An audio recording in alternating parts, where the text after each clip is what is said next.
survivants. Bienvenue dans Choc Actu, l'émission où on traite l'actualité, avec assez d'humour pour ne pas déménager en forêt. On commence. Ligne de bus, un monsieur pas content, un couteau. Altercation avec le chauffeur. Le conducteur ferme les portes. Déjà respect. Parce que dans la vie, quand quelqu'un sort un couteau, tu as deux options. Argumenter, fermer la porte. Il a choisi la survie. Bravo. La police arrive. L'individu se précipite vers eux. Les policiers ouvrent le feu. Résultat, personne dans le bus blessé. L'assaillant touché, pronostic non engagé. Donc techniquement, c'est le seul client du bus qui n'a pas validé son ticket. Mais il a validé autre chose. Ce qui interpelle surtout, les agressions de chauffeurs ont doublé en 3 ans, plus 102%.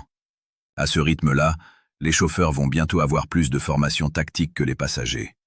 La RATP parle de 51 000 caméras, des patrouilles, des vitres anti-agression. Donc en résumé, le bus est plus surveillé qu'un casino de Las Vegas. Et pourtant, un couteau suffit.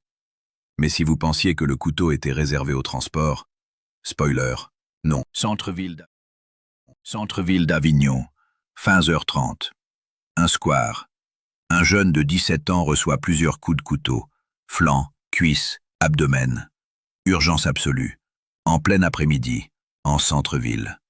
Ce qui est frappant, ce n'est pas seulement la violence, c'est la rapidité. Avant, un conflit, c'était « on se retrouve après les cours ». Maintenant, c'est « on se retrouve et prend un chirurgien ». Le couteau est devenu l'outil multifonction des disputes modernes. Pas besoin de plan, pas besoin d'organisation, juste une impulsion. Et c'est ça le vrai problème. Ce n'est pas du grand banditisme, ce n'est pas un scénario hollywoodien, c'est de la violence immédiate, instantanée, sans filtre. Et si vous pensiez que l'école était encore une zone protégée, respirez profondément. Seine-et-Marne. Seine-et-Marne, lycée Benjamin Franklin. Un parent d'élève entre dans l'établissement, différent avec un professeur.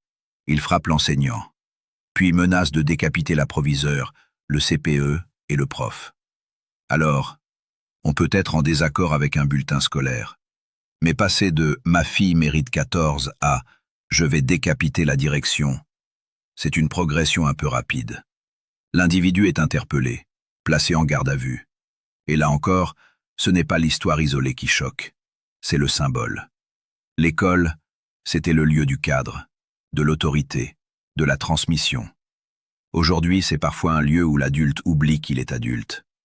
Et quand les adultes perdent le contrôle, les jeunes observent. C'était Choc Actu.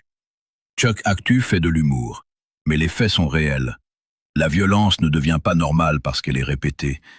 Et si on commence à s'habituer, c'est peut-être ça le plus inquiétant. Si vous voulez continuer à analyser l'actualité sans sombrer dans la déprime totale, abonnez-vous, likez et surtout, respirez avant de sortir un couteau. Ça aide. À demain.